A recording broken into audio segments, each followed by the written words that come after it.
सगळे देवी देवता भगवान शंकराच्या भोवताल जमा झालेले।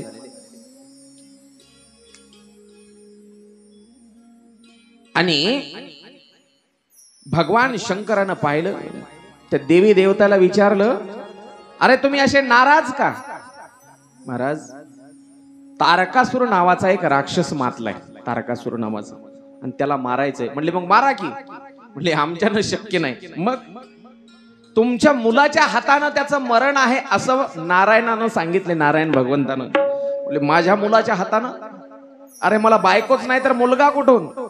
मग लग्न करा। म्हणजे ठीक आहे करतो, पण कोणा संग करा? त्याला मुलगी वगैरे लागेल ना। लग्न करा म्हणजे काही एकट्यानं लग्न होत असते का? म्हणजे मुलगी पाहायला पाठवतो नारदाला। नारदजी आले। नारदजी कुठं आले ऐका, हिमालय पर्वत आहे, हिमालय पर्वत। आणि त्या हिमालय पर्वताच्या ठिकाणी,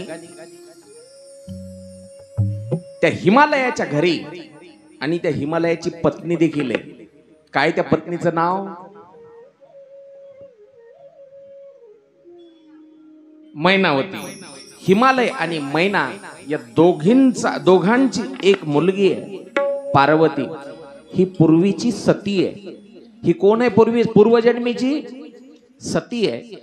ती पूर्वजन्मीची सतीच आता पार्वती बनून आलेली आहे। आणि त्या हिमालय पर्वताच्या घरी येऊन तप करते। तप कशासाठी? भगवान शंकर पती मिळावा म्हणून तप करते। नदीच्या किनारी जायचं। आजकालचे महिला मंडळी बरेचसे व्रत करतात। कोणते ते व्रत? ते सतीचेच व्रत आहेत तेव्हाचे। कोणते व्रत? नदीवर जायचं, स्नान करायचे, रेतीचं शिवलिंग करायचं, बेलपत्र वाहायचे, आणि कसा उपास धरायचा? काही न खाता। काय म्हणतात त्याला? बस त्याच्यानं सगळ्या तब्येती मातीत गेल्या आमच्या महिला मंडळीच्या। कोणता उपास म्हणायचं? हा, खडी साखरेचा। वा, खडी साखर खाऊन ना? मला ऐकायला आलं नाही, माझ्या दोन्ही कानाला सर्दी झाली। जरा मोठ्यानं सांगत जा। काहीच न खाता, आणि त्याने तशा उपास आहे ना, तर मग असे महादेव पदरात पडले।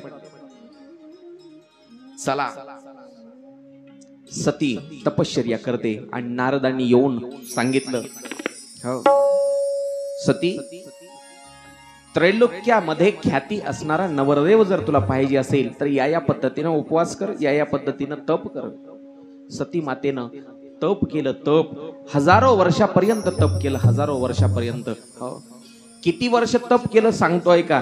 3000 वर्ष तप केलं असं उल्लेख आहे सतीनं। 3000 वर्ष। आता तुम्ही म्हणाल महाराज लय लांब लांब फेकायले तुम्ही, लांब लांब, कारण खोटं वाटाल ना। पण माणसाचं जे आयुष्यमान आहे आज, हे आज 100 वर्ष आहे हो, आज आहे 100 वर्ष। पण पूर्वीच्या काळी जेव्हा या कलियुगाच्या अगोदर द्वापार होतं, द्वापाराच्या अगोदर जेव्हा त्रेता होतं, त्रेता युगाच्या अगोदर जेव्हा सत्ययुग होतं, तेव्हा माणसाचं आयुष्य जास्त होतं। जास्त किती होतं सांगतोय का? आता 100 आहे, तर याच्या आधीच्या द्वापार युगामध्ये 1000 वर्ष होतं, 1000 वर्ष होतं। त्याच्या आधी त्रेतायुगामध्ये 1 शून्य जास्त होता, म्हणजे 10,000 वर्ष होत। त्याच्या आधी एका युगात पुन्हा 1 शून्य जास्त होता, म्हणजे 1 लाख वर्ष जेव्हा आयुष्य होतं। 1 लाख वर्षातले 3000 वर्ष जर गेले तर तुमचं आमचं गेलं काय? जाऊ द्या ना तपामध्ये, बरोबर आहे? हा, म्हणून 3000 वर्ष तप केलं। 1000 वर्ष बेलाचे फळ खाऊन केलं। कवठाचे फळं खायचे, बेलाचे फळं खायचे। नंतर 1000 वर्ष बेलाचे पानं खाऊन केले, आणि नंतर 1000 वर्ष पानं सुद्धा खायचं बंद केलं, फक्त पाणीच पिलं, पाणीच। पार्वतीनं म्हणून तिचं नाव, एक नाव पानं खाता खाता तिनं बंद केले खायचे, म्हणून तिचं नाव अपर्णा असं देखील पडलेलं आहे। त्याच्यामुळेच पडलं, पानं खाता खाता तिनं बंद केले, पुढं तप बिन पानं खाता केलं, फक्त पाणी पिऊन, म्हणून तिचं नाव अपर्णा देखील पडलं। नारदांना घरी बोलवलं हिमालयानं आणि विचारलं, नारदा, आमच्या पार्वतीचं लग्न कसं होईल? कोणासोबत होईल? काय नवरदेव? म्हणले 3ही लोकात कीर्ती असलेला नवरदेव मिळेल। बर, अजून धन दौलत इस्टेट? म्हणले याचं काळीवर शेत नसणार आणि पांढरीवर घर नसणार। काय म्हणले नारदजी, हिला असा नवरदेव भेटेल ज्याचं काळीवर शेत नाही आणि पांढरीवर घर नाही. तेव्हा हिमालयाला काही कळालं नाही, पण अजून 1 तासाभराला असं कळणार आहे. हो, चक्कर येऊन पडली त्याची बायको, तर ती मैना राणी, डोळेच तिचे खाडकान उघडले. अरे बापरे. नारदजीनं मुलगी पाहिली, पसंत केली आणि आले कुठं, कैलासावर. महादेवजी मुलगी पाहून आलो. म्हणले बरं, मग लागा तयारीला. म्हणले अशी तयारीला नाही लागणार, मग एकदा जाऊन तिची परीक्षा घ्यायची. परीक्षा घ्यायची. भगवान शंकरानं सप्तऋषीला बोलवलं. सप्तऋषीला मी मगाशी सांगितलं वाटते दुपारी, जेव्हा आपण राम जन्म साजरा केला तेव्हा सांगितलं मी. स्वैरिकीच्या कामाला पाठवले. किती लोक पाठवले? भगवान शंकरांना स्वतः नवरदेवानं पाठवलं बरं का. किती लोकायला? 7 ऋषीला. म्हणजे 7 ऋषी, 7 संताला ते सप्तऋषी. तारा जे आहे, आपण काहीतरी म्हणतो त्याला, 3 तारा, 3 असलेले ते तिकंड वेगळंच, 7 तारे दिसत असलेलं ते वेगळंच, ध्रुव तारा एक वेगळाच. त्या 7 ऋषीला पाठवलं भगवान शंकरानं. जा आणि त्या पार्वतीची परीक्षा घ्या. पार्वतीची परीक्षा, ती माझ्या योग्य आहे का नाही. ते सप्तऋषी आले आणि त्या 7 ऋषीनं पार्वतीला म्हणलं, पार्वती अगं कशासाठी तप करतेस? मनासारखा नवरा मिळण्यासाठी. पार्वती काय म्हणते? मनासारखा नवरा मिळण्यासाठी. म्हणले मग मनासारखा नवरा? अगं नारायण भगवंताचं नाव घे आणि त्याला पसंत कर. काय म्हटले? पूर्वीच्या काळी अशा तपश्चर्या केल्या आहेत बरं का लोकांनी, बायको भेटण्यासाठी, नवरा भेटण्यासाठी. आता ही पार्वतीनं नवरा भेटण्यासाठी केली. भागवतामध्ये एक त्या कर्दम नावाच्या ऋषीनं तप केलं. कशासाठी? बायको भेटण्यासाठी. आजच्या सारखाच काळ असेल, पोरीच भेटत नसतील. मग नारायण भगवंताला सांगितले, म्हणले देवा मी तप करायलो. म्हणले कशासाठी? बायको मिळायचं. त्यानं बायकोसाठी केलं, पण पार्वतीनं इच्छित वर प्राप्तीसाठी केलं. 7 ऋषीनं सांगितलं, अगं त्या महादेवासाठी कशाला तप करायची गरज आहे? तू नारायण भगवंताची उपासना कर आणि त्याला पती म्हणून प्राप्त कर. नारायणाला किती सुंदर आहे, जगामध्ये त्रिभुवनामध्ये त्याच्यासारखा सुंदर कोणी नाही, विष्णू सारखा. म्हणून विष्णूला नवरा कर. तिनं कानावर हात ठेवले पार्वतीनं, आणि महादेव सोडून स्वप्नात देखील कोणाचा विचार करणार नाही. तुम्ही चालते व्हा इथून. तिनं सरळ सांगितलं 7 ऋषीला. काय सांगितलं? महादेवाला सोडून, शंकराला सोडून स्वप्नात देखील कोणाचा विचार करणार नाही, आणि दुसऱ्या परपुरुषाची स्तुती देखील माझ्या कानावर ऐकणार नाही. तुम्ही चालते व्हा इथून. 7 ऋषी म्हणले, देवी तू तपश्चर्येमध्ये घेतलेल्या परीक्षेमध्ये पास झालीस आणि लवकरच महादेवासोबत तुझं लग्न होणार आहे. 7 ऋषी निघून आले आणि भगवान शंकराला येऊन भेटले. देवा परीक्षा घेतली आम्ही, आणि सती जी आहे, सती परीक्षेमध्ये पास झाली. आता सोयरीक ठरली, लग्न. नारदानं पुन्हा एकदा जाऊन सांगितलं, हिमालया लवकरच तुझ्या घरी आम्ही काय घेऊन येतोय? वरात घेऊन येणार आहेत. वरात घेऊन तुझ्या मुलीच्या लग्नाची तयारी कर. आता हिमालय पर्वतानं लग्नाची तयारी करायची. पर्वत, आता पर्वताचे पाहुणे म्हणलं की मग लहान मोठे पहाड, डोंगर, नद्या, सरोवर, तलाव, लहान मोठे झुडप, सगळे नटून थटून. लग्नाचा दिवस देखील ठरला. कोणता आहे? महादेवाचं लग्न झालेला दिवस.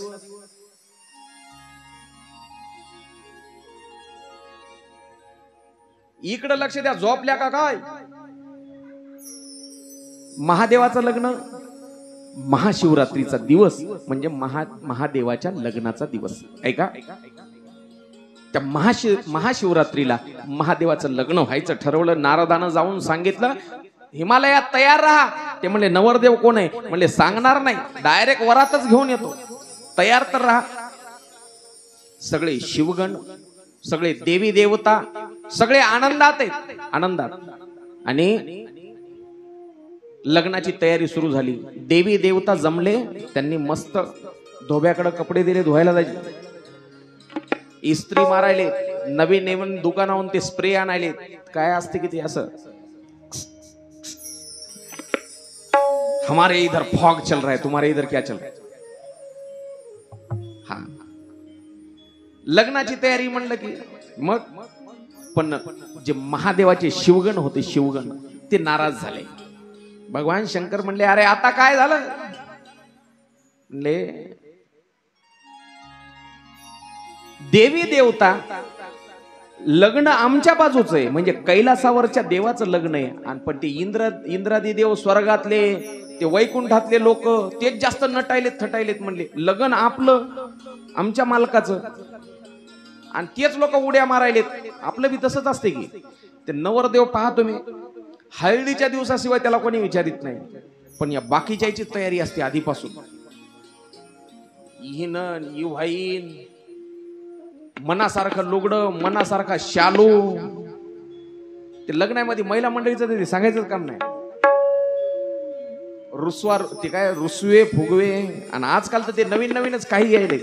मागच्या काही वर्षापासून तर बाय काही ते इनी नवरदेवाची आई घरून आंघोळ करून जाईन झालेत आता, कारण तिथं जाऊन पुन्हा नाहायचं असते ना. तुमच्याकडे आहे की नाही? ते तुमच्याकडं दिवसाच ते बायकायला दिसणं झालंय नवरदेवाच्या आईला. दिवसा असं समया लावून जेव घालायलेत म्हणते. दिवसात दिसन झाली, तिच्या डोळ्यात माती पडायली त्या नवरदेवाच्या माईच्या. बरोबर, तुमच्याकडे बी आहे का ते? दिवसा दिसन झाले, समया लावून त्याला जेव घालावं लागायले. असं लग्नाचं सोंग झालंय आजकाल.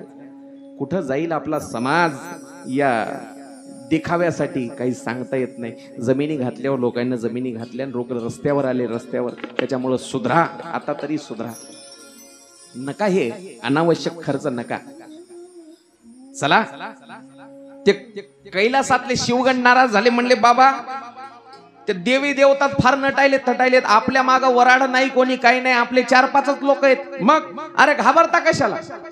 अख्ख्या जगामध्ये आपले सोगे सोयरे आहेत. म्हणले कुठं आहे?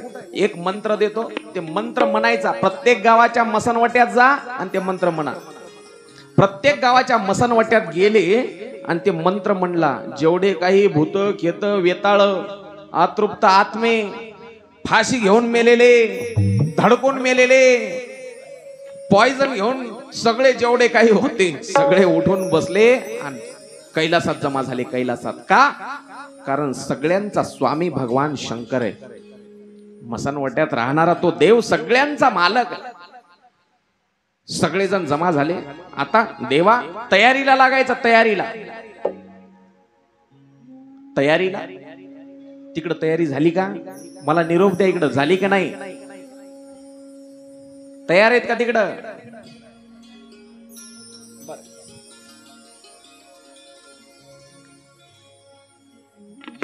देवी देवता मेकअप करू लागले आणि सगळे म्हणले शंकराला देवा ते फार नटायले थटायले, तुम्ही काहीतरी. म्हणले मला काय करायचं, मी असाच. भगवान शंकराचा वेश कसा? वेश दिगंबर वेश. भगवान शंकराचा वेश जर कसा असेल तर दिगंबर वेश म्हटलेले त्याला. दिगंबर म्हणजे दिगंबर वेश माहिती आहे का सगळ्याला? दिगंबर वेशामध्ये जैनामध्ये एक संप्रदाय आहे दिगंबर वेशाचा. ते जैनाचे त्या संप्रदायाचे लोक दिगंबर वेशामध्ये राहतात. अंगावर एकही कपडा न घालता त्याला म्हणायचं दिगंबर वेश. दिगंबर अवस्थेमध्ये भगवान शंकर राहतात. म्हणले मला काय गरज आहे कपड्याला त्याची? म्हणले देवा दुसरीकडे कुठं जायचं असेल तर ठीक होतं, पण सासरवाडीला जायचं म्हणल्यावर काहीतरी निदान एखादी सफारी नाही तर एखादी ते सलवार कुर्ता नाही तर नाही धोतर तरी. म्हणले काहीच गरज नाही रे. नंदीला राहवलं नाही. नंदीनं एक वाघाचं कातडं आणलं आणि देवा म्हणले इतकं गुंडाळा. ते वाघाचं कातडं होतं. आता तिथे काय टेलर नव्हता त्याला बटन वगैरे काय बसवायला. मग शृंगी गेला, त्याने एक साप आणला आणि त्या वाघाच्या कातड्याच्या वरून कमरेला असा गुंडाळा, दिली गाठ मारून. आता जमलं म्हणली. इंद्रानं एक नवीन पावडरचा डब्बा आणला होता, पण ते पावडरचा डब्बा पाहून आला नंदी. म्हणला ते पॉन्ड्स का काय आणलाय? म्हणला लय भारी त्याचा वास यायला, देवा तुम्ही काहीतरी लावा. अरे म्हणला पावडर बिवडर कुठं गड्याने लावायची वस्तू आहे का? महिला मंडळी लावते. नाही म्हणले लावाच. म्हणजे आता जवळपास आपल्या दुकान नाही इथं कुठं ती कटलरीची. मग ते मड जळाले म्हणले त्याची राखच आणून पाहू. राख आणली आणि राख सगळी टोपलं भर आणलेली राख भगवान शंकरानं सगळ्या अंगाला लावली. अंगाला ती राख. म्हणले दाग दागिने 74,000 जरी झालं तर ते नवीन कानातले फुलन विलन लयच करायलेत म्हणले लोक. 74,000 होऊन तुम्ही काहीतरी म्हणले मी काहीच नाही घालणार. पण तरी पण नंदीला राहवलं नाही. नंदी गेला आणि 2 विंचू आणले, विंचू, आणि ते विंचू भगवान शंकराच्या कानामध्ये अडकून दिले. विंचू शृंगार कसा आहे महादेवाचा पहा तुम्ही. एक जण गेला म्हणले लॉकेट विकेट नाही तर नाही, निदान एक एवढा साप तरी. भगवान शंकरानं साप गळ्यात घातला. साप अमंगल वेश आहे, अमंगल. भगवान शंकराचा वेश पहा, सगळा अमंगल वेश आहे. मंगल काहीच नाही, पण भगवान स्वतः शंकर मंगलमय आहेत. मंगलमय नावच भगवान शंकराचं मंगलमय आहे. वेश जरी अमंगल असेल तरी. का? भगवान शंकरानं ह्या वस्तू हातात का घेतल्या, अंगावर का धारण केल्या? हातामध्ये त्रिशूळ घेतलं कशासाठी? त्रिशूळ हातात घेऊन भगवान शंकर आपल्या भक्ताला सांगतात, समाजाला सांगतात, सगळ्या जगाला उपदेश करतात. काम, क्रोध आणि लोभ हे महत्वाचे 3 शत्रू आहेत आणि त्यांना मारण्यासाठी हे त्रिशूळ नावाचं शस्त्र मी हातात घेतलेलं आहे. आणि जे लोक माझी भक्ती करतील, जे भक्त माझी भक्ती करतील, त्यांना हे काम, क्रोध, लोभ हे 3ही विकार त्यांच्या जवळ येणार नाही. त्याच्यासाठी त्रिशूळ हातात आहे भगवान शंकराच्या. राख अंगाला लावली, आपण विनोदानं हसलो देखील, मी सुद्धा हसलो. पण या राख लावण्यामाग उद्देश काय भगवान शंकराचा? मला एक सांगा, मी मेल्याच्या नंतर माझ्या शरीराची काय होईल? राखच होणार आहे, मातीच होणार आहे एक प्रकारे. काय साधू संतांनी सांगितलं, शरीराची होय माती, शरीराची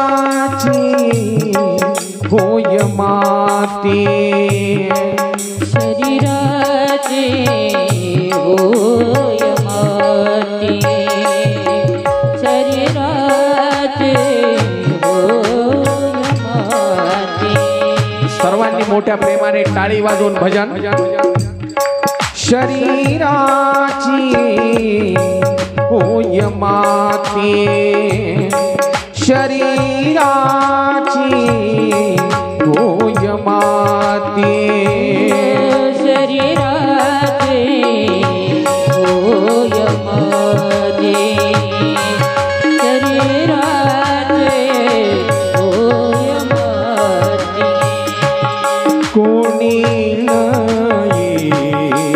सांगाते, कोणी नाही सांगाते, शरीराची होय माती, शरीराची होय माती, शरीराची होय माती, शरीराची होय माती. काय म्हटले? शरीराची होय माती. या शरीराची देखील माती होणार आहे, राख होणार आहे. म्हणून तो शरीराचा मोह मोह काढून टाकण्याचा उपदेश भगवान शंकर करतात. माणसाला सगळ्यात जास्त जर भीती वाटत असेल, माणूस भीतो कशाला हो? सगळेजण 3 वर्षापूर्वीची गोष्ट, घटना आठवा. मेरे प्यारे भाई और बहनों, 2 गज की दूरी, मास्क है जरूरी. पोटात असा सळकन करते. भल्या भल्याला नेलं महाराज, पैसा कामी आला नाही, धन दौलत काही कामी आली नाही. गाडीच्या डिक्की भरून नोटा नेल त्या दवाखान्यात लोकांना, पण एकही मिनिट आयुष्य कोणी कोणाचं वाढवून आणू शकलं नाही. काय कमी पैसा होता का आपल्या खासदाराजवळ? ते आपले कळमनुरीचे राजीव सातव, कमी पैसा असेल? गाडी भरून पैसा, पण एकही मिनिट वाढवून भेटला नाही.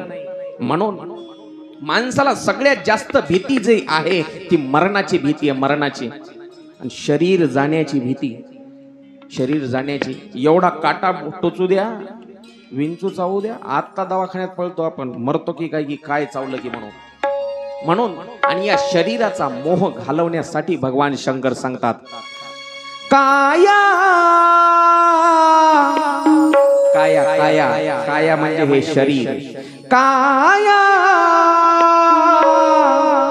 नहीं तेरी नहीं तेरी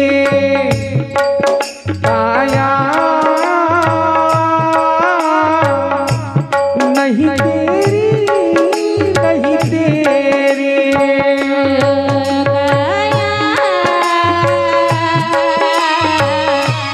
नहीं तेरी काया काया नहीं तेरी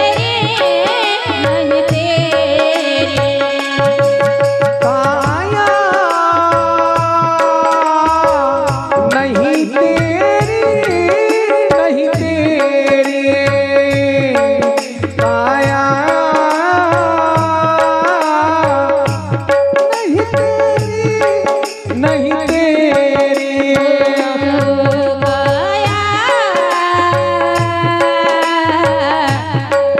काया नहीं तेरी नहीं तेरी काया काया नहीं तेरी नहीं तेरी मत करे मेरी मत करे मेरी काया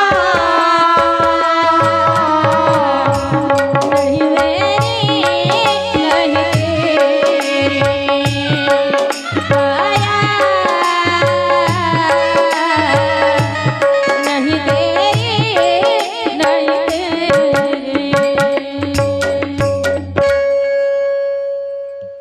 साधू संतांनी देखील तेच सांगितलं आणि भगवान शंकर देखील समाजाला तेच सांगतात काया नहीं तेरी नहीं तेरी हे जे शरीर आहे हे तुमचं नाही हे शरीर कोणाचं आहे शरीर जायाचे ठेवणे म्हणजे काळाची ठेव आहे तुमच्या जवळ काळाची तो काळ एक दिवस नेणार आहे भगवान शंकर नंदीवर बसतात नंदीवर हातात त्रिशूळ आहे गळ्यात साप आहे आणि नंदीवर बसतात साप कशासाठी माझी भक्ती करा माझी भक्ती जो माझ्याकडे येतो काळाला आपण काळाला सापाची उपमा देतो सापाची आमच्या महिला मंडळी भांडणं लागू द्या दोन बायकांचे भांडणं लागले मला फार मजा वाटते मी असं दारात जात नाही मी कधी गल्लीत भांडणं लागले कोणाचे मी जराशी खिडकी उघडतो आणि खिडकीतून ऐकतो त्यावेळेला आमच्या महिला मंडळी असा शिवा देतात बोट मोडून रात्रातून येऊन साऊंड म्हणजे ते साप त्या सापाला काळाची उपमा आहे काळाची अरे ज्याची भक्ती करताय त्याचा काळावर विजय आहे त्यानं काळ गळ्यात घातलेला आहे तो काळ तुमचं काही वाकडं करू शकणार नाही म्हणून माझ्याकडे या भगवान शंकर आपल्या भक्तांना अभय देतात अभय म्हणून काळावर विजय आणि नंदीवर बसतात नंदीवर नंदी म्हणजे बैल बैल आणि बैल आपल्या धर्मामध्ये हा कशाचं प्रतीक आहे आपल्या हिंदू संस्कृतीमध्ये वैदिक संस्कृतीमध्ये सनातन संस्कृतीमध्ये सांगितलंय बैल म्हणजे धर्म आहे गाय ही आपली आई आहे पृथ्वीचं स्वरूप म्हणजे गाय आहे 33 प्रकारच्या देवतांचा वास त्या गायीमध्ये आहे म्हणून गाय देखील पूजनीय आणि बैल हा धर्माचं प्रतीक आहे म्हणून बैल देखील पूजनीय त्या बैलाचे 4 पाय सत्य तप ते पुन्हा ते भागवताचा विषय आहे चला हे कसं आहे तीन हे जवळपास एकच आहे सगळे धर्मग्रंथ एकच सांगतात एकच भगवंताला शरण जा भगवंताला शरण जा शक्तिमानच गंगाधर आहे काय म्हटलं मी शक्तिमानच गंगाधर आहे फक्त आपल्याला कळत नाही ते टीव्हीवर फक्त दाखवण्यापुरतं बरोबर आहे की नाही दादरा महाराज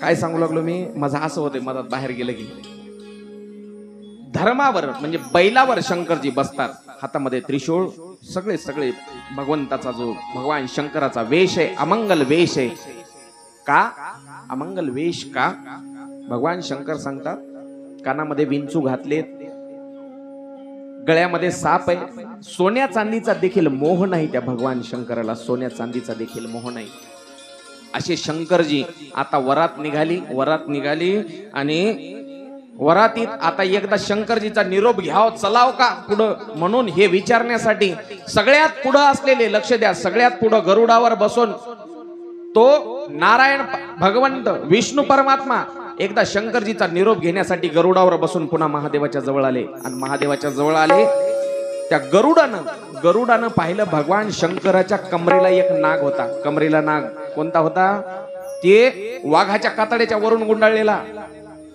गरुडाची त्या नागाची नजर झाली रे झाली. काय झालं असेल? ती गाठ जी मारलेली होती, साप घाबरल्याबरोबर ती गाठ ढिली झाली. आणि ढिली झाल्याबरोबर तुम्हाला कळालं, सगळ्या त्या नंदी शृंगीनं सगळ्यांना विनंती केली विष्णूला, देवा तुम्ही सगळ्यात पुढे जा, जवळ येऊ नका. तुम्ही जर जवळ आले तर ते गरुड पुन्हा नागाकडे पाहिल आणि ऐन वेळेला पंचायत होईल पाहुण्यामध्ये. मग तुम्ही जवळ येऊ नका म्हणले. आता तुम्ही लांब जा, पुढे जा. सगळ्यात पुढं विष्णू भगवंत आहेत. ऐका, हा थांबा, 5 मिनिटं थांबा, लक्ष द्या. गोड कथा आहे, कथा गोड आहे. विष्णू भगवंत सगळ्यात पुढे आहेत आणि सगळ्यात पाठीमाग महादेव. समाजाचं तसंच आहे महाराज. ए पोरो चिलर, ए झिटूवाली दिदी, इकडे समोर पाहायचं, माग नको पाहू. ए पुढची, तूच इकडे माझ्याकडे बघायचं. मी ती येऊ लागले की मग सांगतो तुला माग पाहाय म्हणून, मग तेव्हा पाहायचं. ऐका, भगवान शंकर सगळ्यात माग आहेत आणि सगळा समाज पुढे आहे. वऱ्हाडी मंडळी आजही तसंच असते. वरात असली, वरात निघतात तुमच्याकडे, आमच्याकडे तर निघालेत. ते डीजे रात्रीभर 11-12 वाजेपर्यंत डीजे वाजायलेत. घरातले ते रॅकवर ठेवलेले भांडे ते वाजून पडायला लागलेत, एवढे डीजे त्या वराती.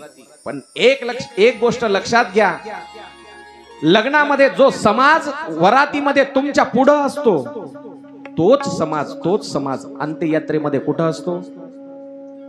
माग असतो. एवढं मात्र लक्षात ठेवा. आनंदामध्ये सगळे तुमच्या पुढं राहतात, पण दुःखामध्ये तोच समाज तुमच्या पाठीमाग असतो. पुढं कोण जात नाही. सगळ्या दुःखाला तोंड देण्यासाठी फक्त तुम्हाला एकट्याला पुढे जावं लागतं, एकट्याला. आता वरात निघाली. वरात कशी निघाली असेल बरं? ती वरात पोहोचली कुठं? हिमालयात पोहोचली. आणि हिमालयात त्या गावातल्या नगरातल्या अशा लेकराईनं पाहिलं. आहा, वरात यायली वाजत गाजत. आणि सगळ्यात पुढं तो गरुडावर बसलेला विष्णू परमात्मा पाहिला. त्यांना वाटलं किती सुंदर नवरदेव आहे. त्यांना वाटलं हाच नवरदेव आहे. काही त्यांना काय वाटलं, त्या पोरायला लेकरायला हाच नवरदेव आहे. गरुडावर बसून तो मदनाचा पुतळा, लावण्याचा गाभा, तोच देव आहे काही की, तोच नवरदेव आहे काही की. धावत आले गावाकडं.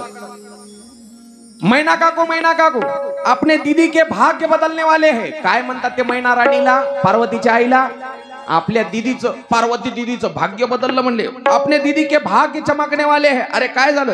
जगात सगळ्यात सुंदर पती आपल्या पार्वती दीदीला भेटणार. मग चला स्वागताची तयारी करा. सगळे ते लेकर पुन्हा नगराच्या वेशीवर जाऊन थांबले. आणि वरात तोपर्यंत दारात आली, हिमालयाच्या दारात आली. मैना राणीनं आरतीचं ताट, 1 महिन्यापासून जावयाच्या स्वागताची तयारी. सासूबाईला लय उल्हास असते. सासूबाईला किती उल्हास असते जावयाचे सेवा करण्याचा. आम्ही महाराज मंडळी योगायोगानं जर समजा अशा घरी गेलो, कोणत्या घरी? ज्या घरी नवीन लग्न झालेलं जावाई येणार आहे, त्या घरी जर आमची एखाद्या वेळेस जर जाण्याची व्यवस्था वेळ आली, त्यावेळेला आमच्या महाराज लोकांना कधीच पंचपक्वान्न केले जात नाहीत. ते पंचपक्वान्न जावयासाठी सासू तयार करते. आणि मग संध्याकाळच्या वेळेला महाराज मंडळी आम्ही जेवायला बसणार, त्यावेळेला अचानक फोन येतो, जावाई यायचा होता पण कॅन्सल झाला, जावाई येणार नाहीत. आणि मग ती सासूबाई त्या जावयाची आम्हाला वाढाय बसते. भांडे आपटोच केलं होतं एकासाठी, खायला हे मोडदा, हे झाला मोडदा. इतक्या हौसेनं केलेला स्वयंपाक माझ्या जावयासाठी, आणि हे मोडदा खायला बसला. चला, आरतीचं ताट घेऊन मैना राणी दारात आली. आणि दारात आल्यावर ओवाळायला घेतलं तर विष्णू परमात्मा म्हणले, थांबा मैना काकू, अजून जावाई तुमचे मागच आहेत. मी वराडी आहे, वराडी.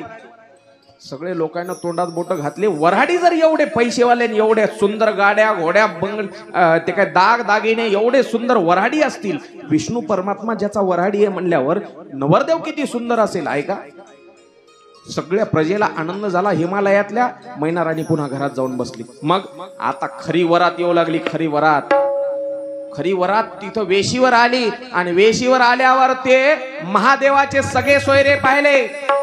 कोणाचा डोळा फुटलेला, कोणाचा हात तुटलेला, कोणाचा डोकं नाही तर कोणाला पाय नाही.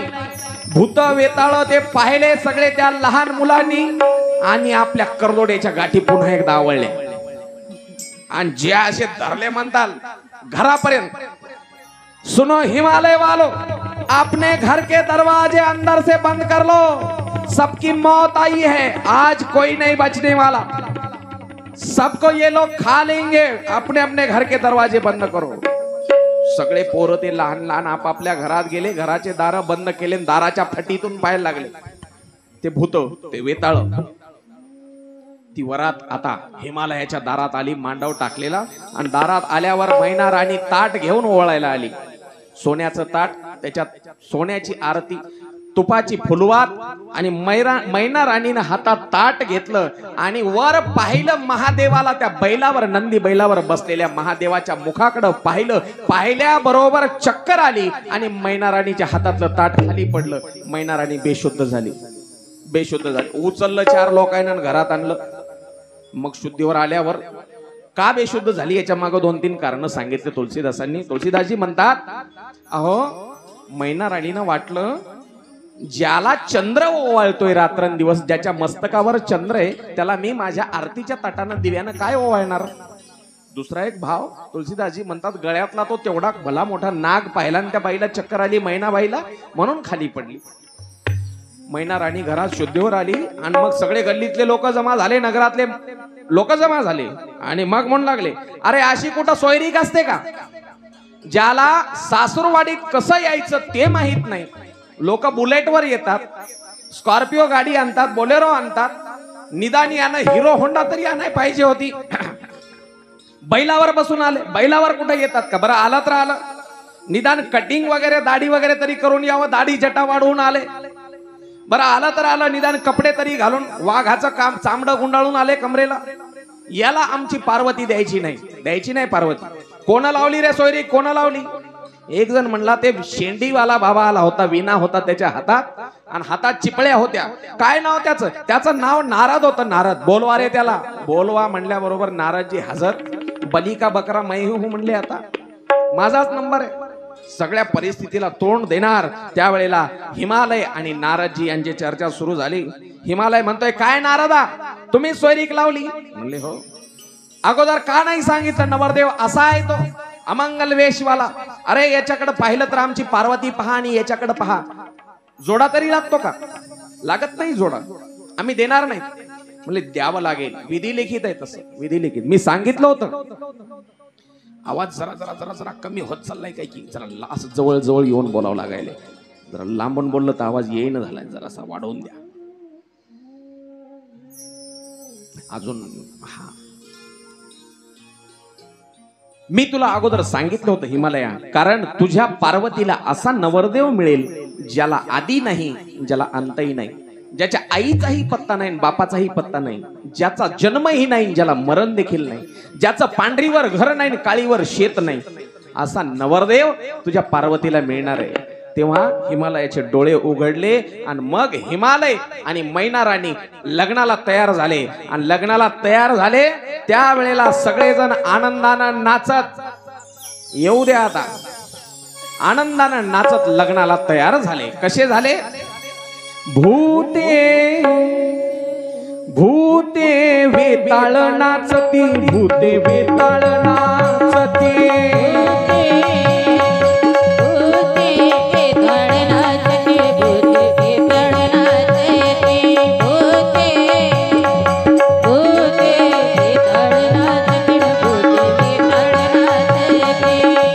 सर्वांनी टाळी वाजवत स्वागत करायचं वऱ्हाडी मंडळीचं. एक एक वऱ्हाडी लग्न मंडपात येऊन बसू लागले. सर्वप्रथम नारदजींचं आगमन झालेलं आहे. नारदजी लग्न मंडपात येतात आणि सोयरिकीचं राहिलेलं काम पूर्ण. वा, आता वरात येते, वरात खरी मजा आता आहे. भूते भूते वेताळ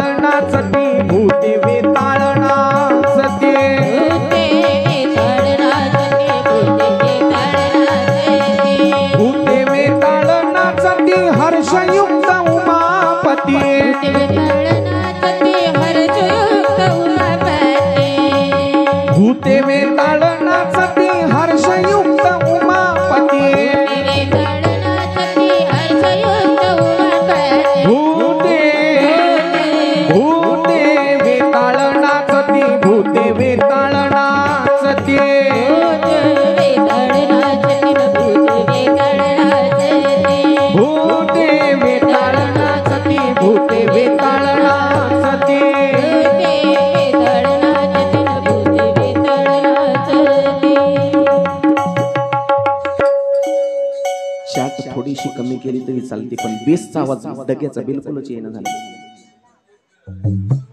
असं का? बरं, छातीचा थोडासा कमी केला तरी चालते, पण डग्याला द्या थोडासा. अशा पद्धतीनं भगवान शंकराचा विवाह सोहळा त्या ठिकाणी आता पार पडणार आहे. गोड वर्णन केलेलं आहे. शादी चले रचाने शंकरे, शादी चले रचाने शंकरे, भूत बजाए थाल. त्या प्रसंगाचं गोड वर्णन. शादी चले रचाने शंकरे, भूत बजाए थाल. शोर हुआ हिम के नगरी में, दूल्हा है कंगाल. शोर हुआ हिम के नगरी में, दूल्हा है कंगाल.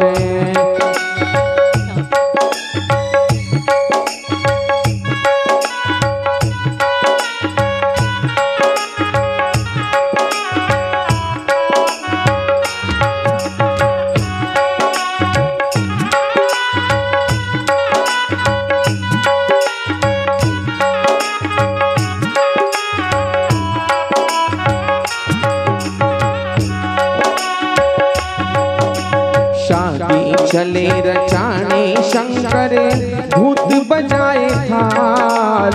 शादी चले रचाने शंकरे, भूत बजाए थाल. शोर हुआ हिम के नगरी में, दूल्हा है कंगाल. शोर हुआ हिम के नगरी में, दूल्हा है कंगाल.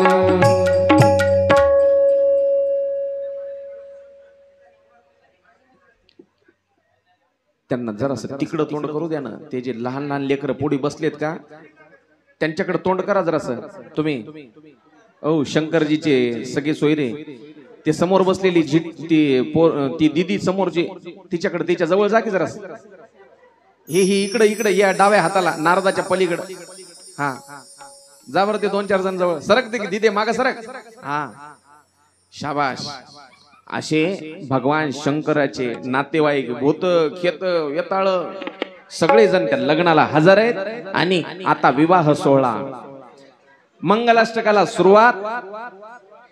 एकच मंगलाष्टका घेऊत बरं का, कारण आपल्याला रामप्रभूचा विवाह सोहळा पुढे चांगला अजून थाटामाटात साजरा करायचा आहे. फक्त मंगलाष्टक एकच होईल, एकच.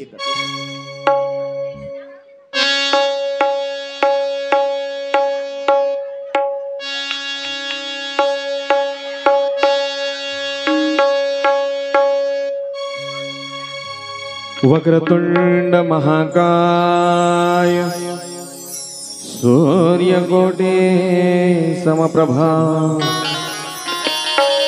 निर्विघ्नं कुरु मे देव, सर्वकार्येषु सर्वदा. सर्वमंगलमांगल्ये शिवे सर्वार्थसाधिके, शरण्ये त्र्यंबके गौरी नारायणी नमोस्तुते. फक्त एकच मंगलाष्टक होणार आहे. स्वस्ती अंतरपाठ बी का? वाह, मग काय पाहायचं.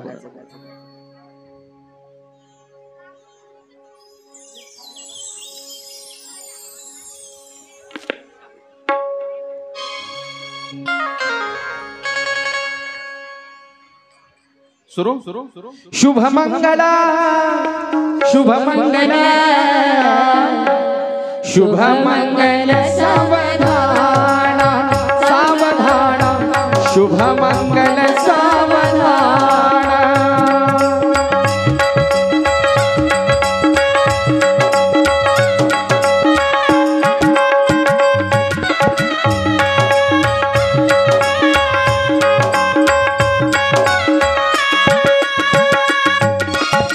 स्वस्ति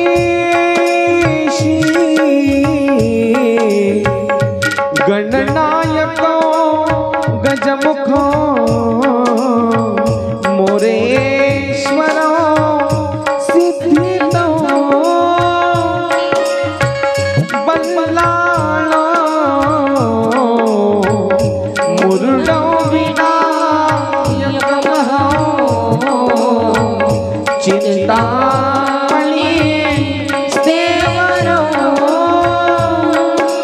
लीला दे गिरिजात्मक सुरवरो विघ्ने हरो ओ जरा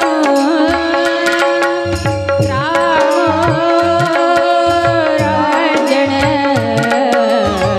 संस्थित गणपती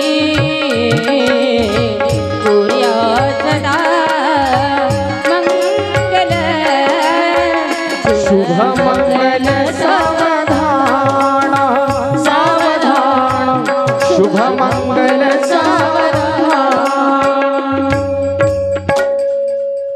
अशा प्रकारे भगवान शंकराचा विवाह सोहळा त्या ठिकाणी पार पडला आणि सगळ्या देवी देवताला आनंद झाला. आनंद का आनंद झाला?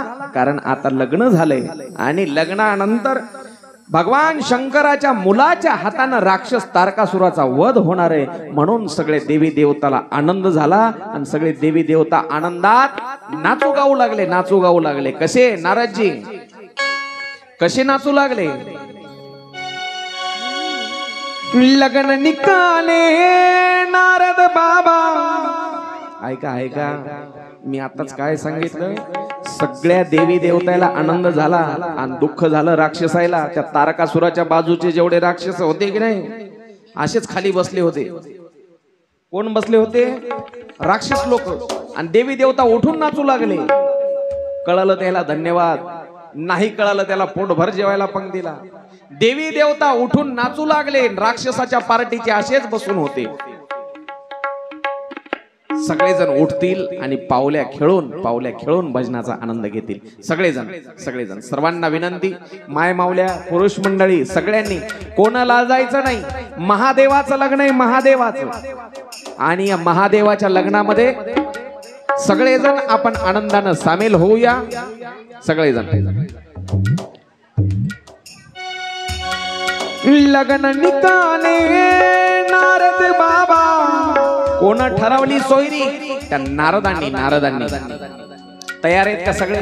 महिला मंडळी ऐका आली. महिला मंडळी 5-5, 7-7, 10-10 महिला मंडळींचे गोल रिंगण करायचे. गोल रिंगण येऊ द्या पुढे इकडे येऊ द्या त्यांना येऊ द्या. या चिल्लर बच्चे कंपनीला जरा असं येऊ द्या पुढे येऊ द्या. अजून या पुढं माय मावल्या पाठीमागच्या 5-5, 10-10 महिला मंडळींचे गोल रिंगण करायचे. आपल्याला पावल्या खेळायच्या. आणि पुरुष मंडळी आपलं केलेलं रिंगण राहत नाही. आपला पाय तुडू नाचण्यामध्ये आपलं आयुष्य चाललंय म्हणून आपण रिंगण करायच्या भानगडीत पडायचं नाही. आपलं डीजे वरातीमध्ये असं आभाळाला बोक पाडायचं. हा बाबा तयार आहेत. वा वा वा अतिशय छान. आज साऊंड सिस्टीम मुळे मजा आली बरं का. नाहीतर काल तर मला असं वाटू लागलं मावाचा आवाज बंद होते की काय. एकदा तात्याराव महाराजासाठी टाळ्या आणि दुसऱ्या टाळ्या ज्यांनी ही सुंदर अशी शंकर पार्वती आपल्या समोर झाकी दर्शन ज्यांनी घडवलं त्यांच्यासाठी दुसऱ्या टाळ्या. तयार सगळेजण टाळी वाजवून भजन करण्यासाठी. लगन निकाले नारद बाबा. लगन निकाले नारद बाबा. देख गौरी के हाथ, गौरी की शादी है भोले बाबा के साथ.